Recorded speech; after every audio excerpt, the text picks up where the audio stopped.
தந்தி தொலைக்காட்சி நேயர்களுக்கு வணக்கம். நல்லதை சொல்வோம், நல்லதை செய்வோம், நல்லதே நடக்கும். இன்று 26/4/2026 ஞாயிற்றுக்கிழமை, மகம் நட்சத்திரம் இரவு 11:28 வரை, பிறகு பூரம். இன்றைக்கு நான் உங்களுக்கு சொல்ல இருக்கிற நல்ல கருத்து, வாழ்க்கையில் எல்லோரும் வெற்றி பெறணும்னு நினைக்கிறேன். வாழ்க்கைங்கிறதே அந்த எழுத்து சொல்ல பாருங்க, முதலும் கடைசியும் சேர்த்தால் வாகைன்னு வரும்.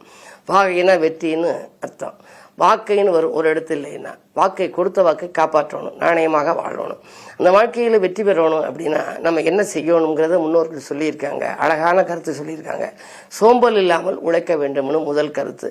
உழைப்புக்கு முக்கியத்துவம் கொடுக்கணுமா. உழைக்கும் காலத்தில் உறங்க நேரிட்டால் உறங்கும் காலத்தில் உழைக்க நேரிடும்னு ஒரு இடத்துல ஒரு வாசகம் எழுதிருந்துச்சு, நான் படித்தேன். அது மாதிரி நம்ம இளமையான காலத்தில், சம்பாதிக்கிற காலத்தில், வயது இளமையாக இருக்கின்ற பொழுது நம்ம நல்லா உழைக்கணும். சோம்பல் இல்லாமல் உழைக்க வேண்டும், சொல்லும் சொற்களில் நேர்மறை வேண்டும்ங்கிற சொல்கிற வார்த்தை இருக்கே. சில பேர் பாருங்க, ஃபோன் எடுத்த உடனே ஒருத்தர் சொல்லுவார், ஒன்றும் இல்லைங்க அப்படின்னு சொல்லி ஆரம்பிப்பார். ஒன்றுமில்லைன்னு ஆரம்பித்து அவருக்கு எதுவுமே இல்லாமல் போயிடுச்சு. எடுத்த உடனே உங்கள் பேரை சொல்லலாம், அல்லது வணக்கம்னு சொல்லலாம், யார் பேசுகிறீங்கன்னு கேட்கலாம். அவையினாலே நம்ம சொல்லக்கூடிய சொல்றதுக்கே வேண்டாம்ங்க கூடாது, இல்லைங்க கூடாது. சில இடங்களில் பாருங்கள், போஸ்ட்மேன் தபால் தர்ற போது கூட இல்லைன்னா இல்லைன்னு சொல்ல மாட்டாங்க, நாளைக்கு ஐயா அப்படிம்பாங்க. நாளைக்குன்னா என்ன அர்த்தம், நம்மளே தெரிஞ்சுக்கணும், இன்றைக்கு வரல நாளைக்கு வந்துடும் அப்படிங்கிற ஒரு நம்பிக்கை. ஆக இது போன்று ஔவையாரிடம் கூட ஒருத்தர் சொன்னாங்களாம். ஔவையார் ஒரு பாடலில் சொல்லியிருக்காங்க, 8.25 லட்சணமே.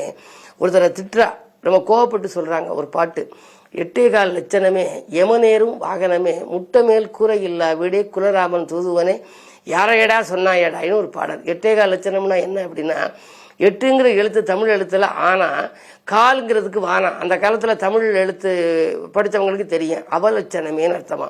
8.25 லட்சணமே யமனேரும் வாகனமேன்னு என்ன, எருமையேன்னு அர்த்தம். முட்டை மேல் கூரை இல்லா வீடேனா, கூரை இல்லா வீடுக்கு குட்டிச்சுவரேன்னு அர்த்தம். குட்டிச்சுவரே, குலராமன் தூதுவனேனா குரங்கே, யாரையடா சொன்னாயடா அப்படின்னு சொல்லி ஔவையார் சொன்னதாக ஒரு பாடல் உண்டு. இப்படிப்பட்ட அந்த சொற்களில் நம்ம பேசுகிற போது நேர்மறை சொற்கள் இருக்கணும். சொல்லும் சொற்களில் நேர்மறை வேண்டும். தேம்பி அழும் குரல் நீக்கிட வேண்டும். அழுகைங்கிற குரல் இருக்கக்கூடாது, வீட்டில் அழுகை சத்தமே இருக்கக்கூடாதுங்கிற. அழுகை இல்லாமல் நம்ம அதுக்கு தகுந்தவாறு நம்ம நடந்துக்கணும், யாரையுமே அழுக வைக்கக்கூடாது. தேம்பி அழும் குரல் நீக்கிட வேண்டும். தெய்வீக பாடல் படித்திட வேண்டும். தெய்வீக பாடல் இருக்கே, ஏதாவது ஒரு பாடல் அந்த இல்லத்தில் ஒலிபரப்பாகிட்டே இருக்கணும். சில பேர் பாருங்க, காலையில் கந்தசஷ்டி கவசம் போடுவாங்க. இது மாதிரி ஒரு நல்ல வாக்கியங்கள், நல்ல வாசகங்கள் இருக்க பாடல்களை எல்லாம் போடலாம். அம்மா நீ மனம் வைத்தால் அப்படின்னு ஒரு பாடல் இருக்கு. அதில் தாயே நீ மனம் வைத்தால் தங்கம் வரும், தனிவெளிக்கு உன்னுடைய சிங்கம் வரும், சேய் வீட்டில் கல்யாணம் மேளம் வரும், திருநாட்டை அரசாளும் யோகம் வரும்னு ஒரு பாடல் உண்டு. இதை படிச்சே கல்யாணமும் முடிஞ்சு ஒருத்தர் வீட்டில். அதே நேரம் அவருடைய வீட்டுக்காரருக்கு அரசியல் துறையில் பெரிய சாலா வந்தார். காரணம், நம்ம சொல்றது அப்படி பறிச்சிருது. நல்ல வாக்கியங்களாக தினந்தோறும் அந்த பாடல், நம்பிக்கை பாடலை படிக்க அதுவே உரியேறி திரிய இருந்துச்சான். ஆகையினாலே அப்படி தெய்வீக பாடல்களை நம்ம தினம் படிக்கணும், அல்லது ஒலிபரப்பாக வேண்டும். செல்ல போட்டு ஒலிபரப்பலாம், அல்லது ஏதாவது கேசட்டில் போடலாம், அல்லது மனதாலே நம்ம நினைச்சு படிக்கலாம். தான் எனும் அகந்தையை அகற்றிட வேண்டும், தர்ம காரியம் செய்திட வேண்டும். இந்த தர்மத்தை பற்றி உங்களுக்கு சொல்லணும். தானத்துக்கும் தர்மத்துக்கும் என்ன வேறுபாடு, தானம்ங்கிறது என்ன, தர்மம்ங்கிறது என்ன அப்படிங்கிறத பற்றியெல்லாம் உங்களுக்கு பெரிதொரு நிகழ்ச்சியில் சொல்வேன் என்று சொல்லி, ஆக இது போன்ற வாழ்க்கையில் நம்ம வெற்றி பெற வேண்டுமானால் உழைப்புக்கு முக்கியத்துவம் கொடுக்க வேண்டும். சொல்லும் சொற்களில் எல்லாம் நேர்மறை சொற்களாக இருக்க வேண்டும். அழுகுரல் கற்ற இடத்திலே நாம் அதை நீக்குவதற்கு பாடுபட வேண்டும். நம்மிடம் இருப்பவர்கள், சுற்றி இருப்பவர்கள் எல்லாம் அழுக வைக்கக்கூடிய ஒரு சூழ்நிலையை நம்ம உருவாக்கக்கூடாது. தெய்வீக பாடல்களை படிக்க வேண்டும். இப்படிப்பட்ட ஒரு நடைமுறையை நம்ம கடைபிடிச்சாலே நம்முடைய வாழ்க்கையில் நிச்சயமாக வெற்றி கிடைக்கும் என்ற கருத்தை தெரிவித்து இன்றைய ராசி பலன்களை இப்பொழுது உங்களுக்கு வழங்கப் போகின்றேன்.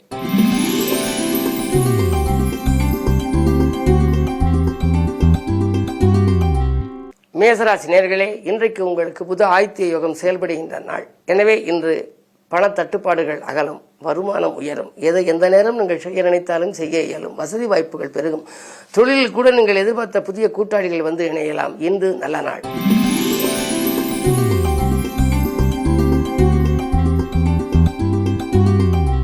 ரிஷபராசினியர்களே, உங்களுக்கு ராசியிலேயே சுக்கிர பலம் இருக்கிறது. ராசிநாதன் ராசியில் இருக்கின்றார். 2லே குரு இருக்கின்றது. கவலையற்ற சூழ்நிலை. அதாவது காசு பண புழக்கத்துக்கு என்று கவலைப்பட வேண்டாம். கேட்ட இடத்தில் உதவிகளும் கிடைக்கும். பொதுவாகவே தொழில் முன்னேற்றம், தொழிலே வெற்றி நடை போடக்கூடிய ஒரு வாய்ப்புகள் உண்டு. ஆடை ஆபரண சேர்க்கை, வீட்டுக்கு தேவையான விலையுந்த பொருட்களை வாங்குவதில் கவனம் செலுத்தும் நாள் இந்த நாள்.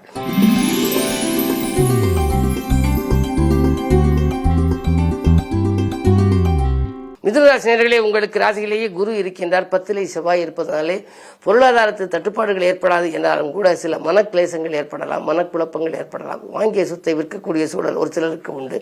பத்திரப்பதிவில் தடைகள் ஏற்படலாம். பூமி யோகம் கிடைத்தாலும் கூட அது திருப்தியாக இருக்குமா என்பது சந்தேகம்தான். ஆடம்பர செலவுகள் அதிகரிக்கின்ற இந்த நாளில் மனக்கவலையும் கொஞ்சம் கூடுதலாகத்தான் இருக்கும். எதையும் கொஞ்சம் நிதானித்தும் யோசித்தும் செய்வதே நல்லது.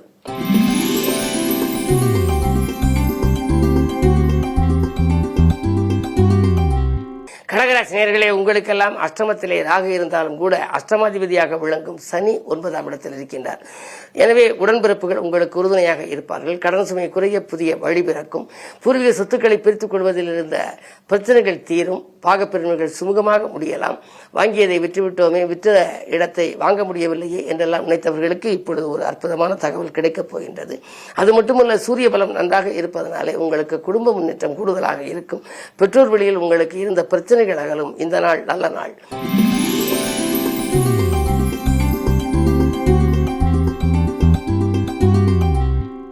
சிம்மராசினியர்களே, உங்களுக்கு ராசியிலேயே சந்திரன் விரையாதிபதி இருப்பதனாலே விரயங்கள் கூடுதலாக இருக்கும். திடீர் பயணங்கள் திகைப்படையவும் வைக்கும். திரவிய லாபமும் உங்களுக்கு கிடைக்க வைக்கும். தெய்வீக சிந்தனை மேலோங்கும். இந்த நாளில் விரயஸ்தானத்துக்கு அதிபதியான சந்திரன் ராசியில் இருப்பதனாலே கொஞ்சம் விழிப்புணர்ச்சியோடும் இருக்க வேண்டும். தேவையில்லாத வீண் விரயங்கள் கூட வரலாம். உறவினர்களாலும் வரலாம், உடன் இருப்பவர்களாலும் கூட வரலாம். அதே நேரம் அஷ்டமத்தில் சனி இருக்கின்றார். எனவே அஷ்டமத்து சனியின் ஆதிக்கம் இருக்கின்ற பொழுது ஆரோக்கியத்தில் கவனம் செலுத்த வேண்டும். குறிப்பாக சிறு தொல்லைகள் வந்தால் கூட அச்சுறுத்துகின்ற பொழுது உடனடியாக மருத்துவ ஆலோசனைகளை பெறுவது நல்லது. ராசிநாதன் உச்சம் பெற்றிருப்பதால் கவலைப்பட தேவையில்லை என்று சொன்னாலும் கூட மனக்கலக்கங்கள் வரத்தான் செய்யும். இன்று ஞாயிற்றுக்கிழமை என்பதனாலே அருகில் இருக்கும் சிவாலயம் சென்று சிவன் வழிபாட்டை மேற்கொள்வது நல்லது.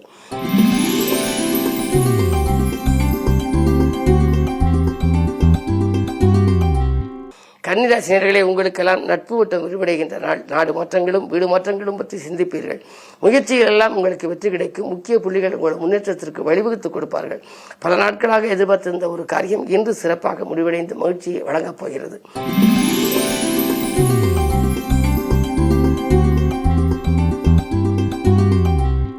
துலாம் ராசினியர்களே, உங்களுக்கெல்லாம் விலகிச் சென்ற சொந்தங்கள் விரும்பி வந்து சேருகின்ற நாள்.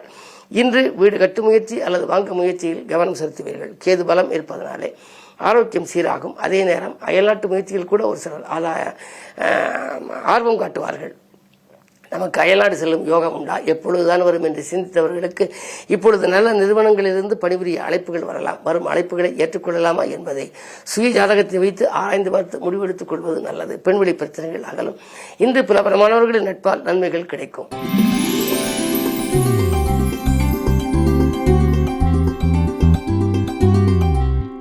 விருச்சிக ராசினியர்களே, உங்களுக்கெல்லாம் எடுத்த முயற்சிகளில் எளிதில் வெற்றி கிடைக்கின்றன.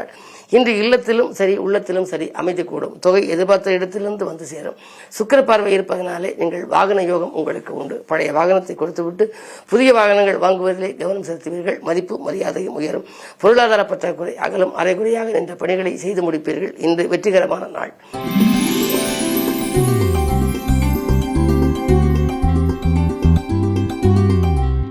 தனுசு ராசினியர்களே, உங்களுக்கு குரு பார்வை இருக்கின்றது. குரு பார்த்தால் கல்யாணம் முடிவடையும் என்பார்கள். எனவே உங்களுக்கோ உங்கள் குழந்தைகளுக்கோ அல்லது உடன்பிறப்புகளுக்கோ திருமண தடை இருந்தால் அது முடிவடையலாம். அதே நேரத்தில் தொழிலே வரவேண்டிய பாக்கியில் வசூலாகும். புதிய முயற்சிகளில் ஈடுபட்டு அதில் தடையாக இருந்தால் இன்று அது நடைபெறலாம். 6ல் சுக்கிரன் இருப்பதனாலே உங்களுக்கு உத்தியோகத்திலே ஒரு நல்ல மாற்றம், நீங்கள் எதிர்பார்த்த இலாகா மாற்றமோ அல்லது இடமாற்றமோ வருவதற்கான அறிகுறிகள் தென்படுகின்றன. இன்று நல்ல நாள்.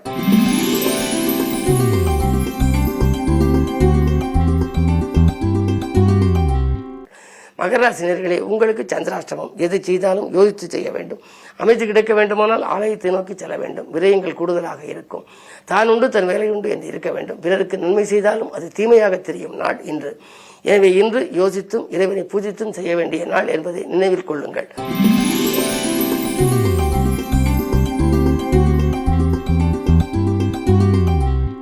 கும்பராசினியர்களே, உங்களுக்கெல்லாம் குடும்ப சுமை கூடுகின்ற நாள். கொள்கை பிடிப்போடு செயல்படுவீர்கள்.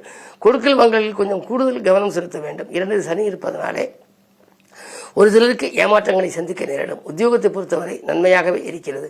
நீங்கள் கேட்ட சலுகைகளை மேலதிகாரிகள் கொடுப்பார்கள். வீடு கட்ட வேண்டும் அல்லது வாகனங்கள் வாங்க வேண்டும் என்று ஏதேனும் நீங்கள் விண்ணப்பித்திருந்தால் அதற்குரிய சலுகைகள் உங்களுக்கு கிடைக்கும். பணப்பொறுப்பு சொல்லி வாங்கி கொடுத்த தொகை கூட உங்களுக்கு வரலாம். 4ஆம் இடத்திலே சுக்கிரன் இருப்பதனாலே தாய் வழி ஆதரவு உங்களுக்கு உண்டு. வாங்கிய இடத்தில் வீடு கட்டலாமா அல்லது கட்டிய வீடாக விலைக்கு வாங்கலாமா என்றெல்லாம் சிந்திப்பீர்கள். உங்கள் சிந்தனைக்கு இன்று ஒரு நல்ல முடிவு கிடைக்கும் நாள் என்பதை நினைவில் கொள்ளுங்கள்.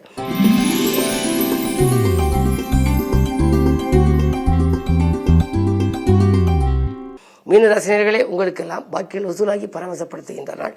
தேங்கிய காரியங்கள் சுறுசுறுப்பாக நடைபெறும். ஆதாயம் அதிகரிக்கும். அன்பு நண்பர்களின் ஆதரவால் வரும் வாய்ப்புகளை எல்லாம் நீங்கள் உபயோகப்படுத்திக் கொள்வீர்கள். செவ்வாய் சனி சேர்க்கை இருப்பதனாலே ஒரு சில நேரங்களில் ஆரோக்கிய தொல்லைகள் வரலாம். குறிப்பாக நரம்பு எலும்பு சம்பந்தப்பட்ட பாதிப்புகள் வரலாம். மருத்துவ செலவுகள் தவிர்க்க முடியாததாக அமையும். ஆனால் 2ஆம் இடத்தில் சூரியனும் புதனும் இருப்பதனாலே நீங்கள் செய்யும் முயற்சிகளில் வெற்றி உண்டு. பொருளாதாரம் திருப்திகரமாகவே இருக்கிறது. என்றைக்கோ குறைந்த விலைக்கு வாங்கி போட்ட இடம் இப்பொழுது அதிக விலைக்கு விற்று அதன் மூலம் வரும் லாபத்தை கொண்டு தொழிலை மேம்படுத்த மேல் மூலதனம் போட்டு அதை வளப்படுத்தலாமா என்று கூட சிந்திப்பீர்கள். உங்களுடைய அனைத்து சிந்தனைகளையும் வெற்றி பெற இன்று அருகில் இருக்கும் ஆலயம் சென்று சிவன் உமையவள் வழிபாட்டை மேற்கொள்வது நல்லது. மேலும் விவரங்கள் அறிய தினத்தந்தி படியுங்கள்.